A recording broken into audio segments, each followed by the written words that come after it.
sudah saya mulai, Pak.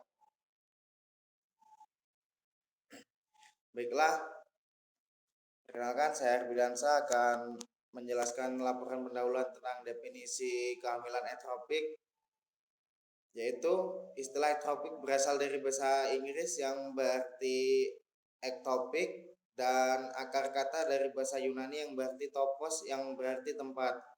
Istilah ektopik dapat diartikan berada di luar tempat yang semestinya. Apabila kehamilan ektopik terjadi abortus atau pecah, dalam hal ini dapat berbahaya bagi wanita hamil tersebut. Maka kehamilan tersebut disebut kehamilan ektopik terganggu. Kehamilan ektopik adalah kehamilan dengan implantasi terjadi di luar rongga uterus. Tuba Fallopi merupakan tempat tersering untuk terjadinya implantasi kehamilan ektopik. Sebagian besar kehamilan ektopik berlokasi di tuba, jarang terjadi implantasi pada ovarium, rongga perut, kanalis cervicalis uteri, tanduk uterus yang rudimenter dan di vertikal pada uterus. Etiologinya yaitu kehamilan ektopik telah banyak diselidiki, tetapi sebagian besar penyebabnya diketahui antara lain yang pertama faktor mekanis, hal-hal yang mengakibatkan terhambatnya perjalanan ovarium yang dibuai ke dalam kavum uteri, antara lain salpingitis, terutama endosalpingitis yang menyebabkan aglutinasi silia, lipatan mukosa tuba dengan penyempitan saluran atau pembentukan kantong-kantong buntu.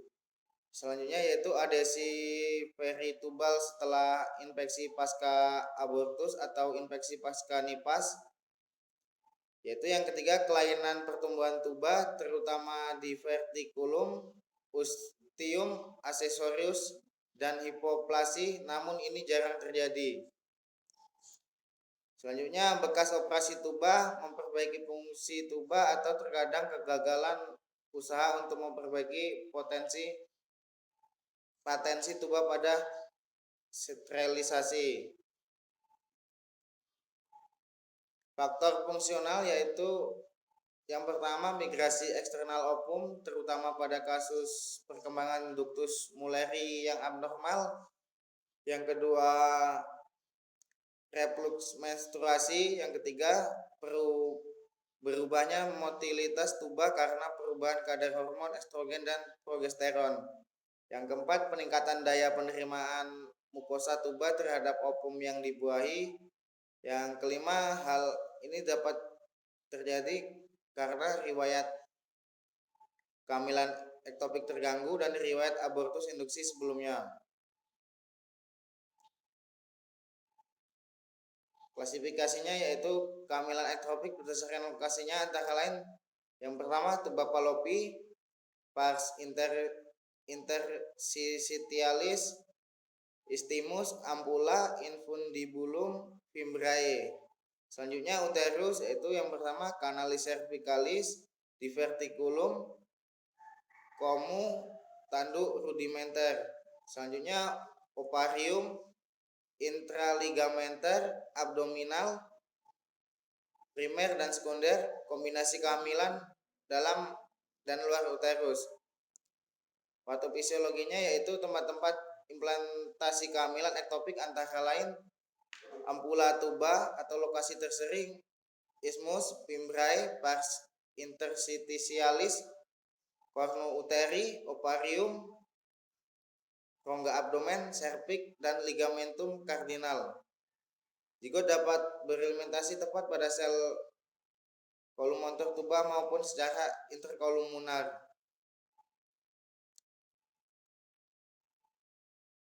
Pathway-nya yaitu faktor uterus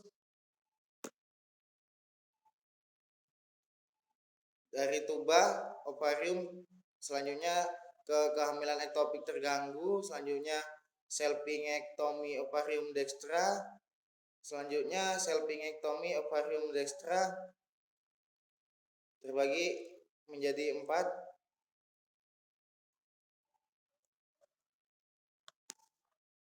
yaitu yang pertama insisi abdomen, terputusnya kontinuitas jaringan, dan menyebabkan terjadinya risiko infeksi. Yang selanjutnya fisiologi post operasi, pelepasan substansi kimia, serabut saraf perifer, menyebabkan nyeri akut. Yang selanjutnya psikologi post operasi, krisis situasi, kurangnya pengetahuan tentang penyakit. Selanjutnya efek anestesi, manual onasi, kekuatan otot.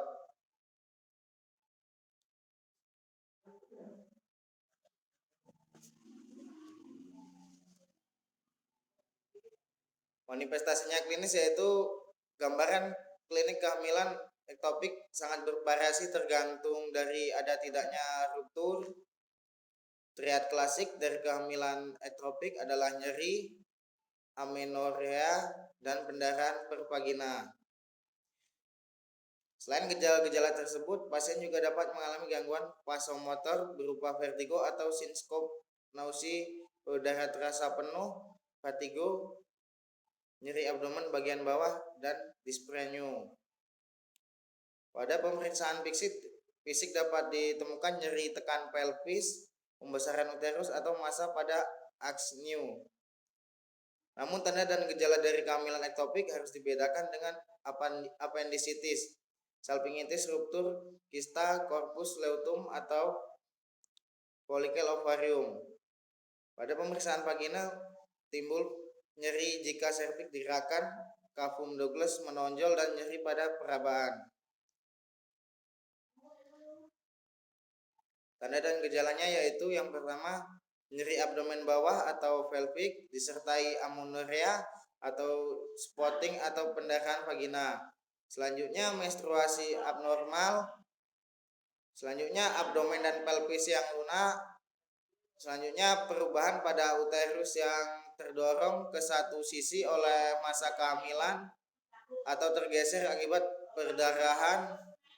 Dapat ditemukan sel DESI2 pada endometrium uterus. Kelima, penurunan tekan darah dan takikardi bila terjadi hipovolemi. Yang keenam, kolaps dan kelelahan. Ketujuh, pucat. Kedelapan, nyeri bahu dan leher atau iritasi diafragma.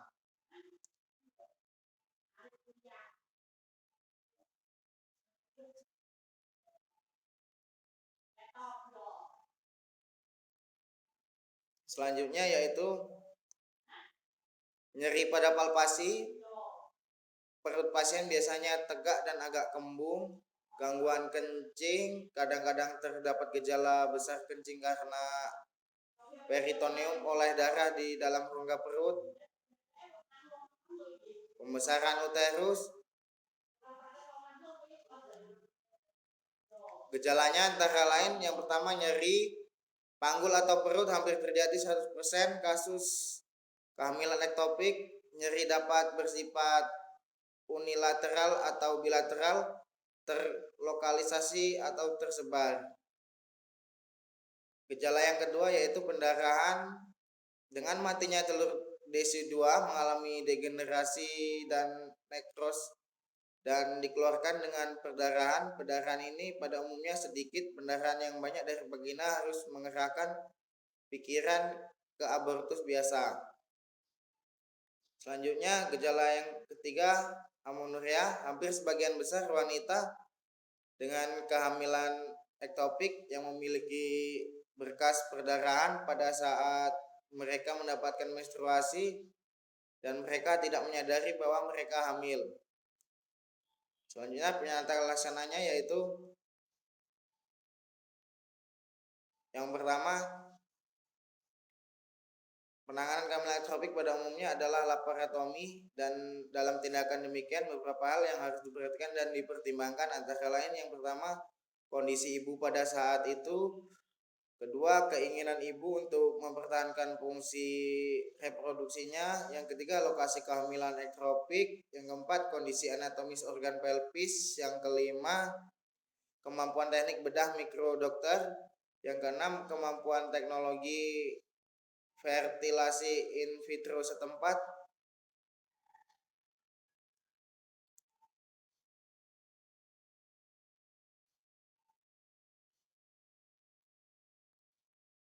Yaitu terapi pembedahan ada dua, yaitu yang pertama laparotomi, eksisi tuba yang berisi kantung kehamilan atau insisi longitudinal pada tuba dan dilanjutkan dengan pemencetan agar kantung kehamilan keluar dari luka insisi dan kemudian luka insisi dijahit kembali.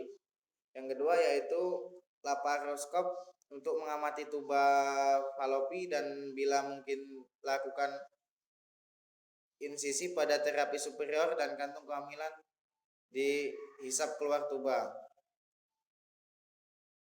Komplikasinya yaitu kehamilan ektopik dapat terjadi sekunder akibat kesalahan diagnosis yang terlambat, atau pendekatan tata laksana. Kegagalan penegakan diagnosis secara cepat dan tepat dapat mengakibatkan terjadinya ruptur tuba atau uterus, tergantung lokasi kehamilan, dan hal ini dapat menyebabkan perdarahan masif, shock di IC dan kematian.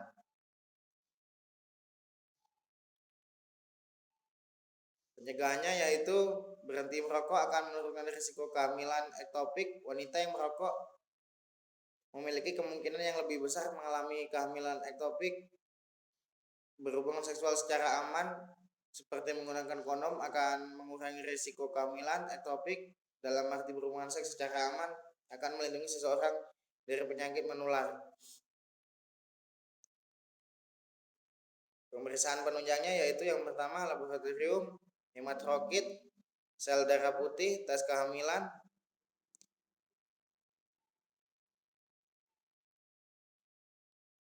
Diagnosanya yaitu perubahan perfusi jaringan berhubungan dengan perdarahan yang lebih banyak pada uterus, defisit volume cairan yang berhubungan dengan ruptur pada lokasi implantasi pendarahan.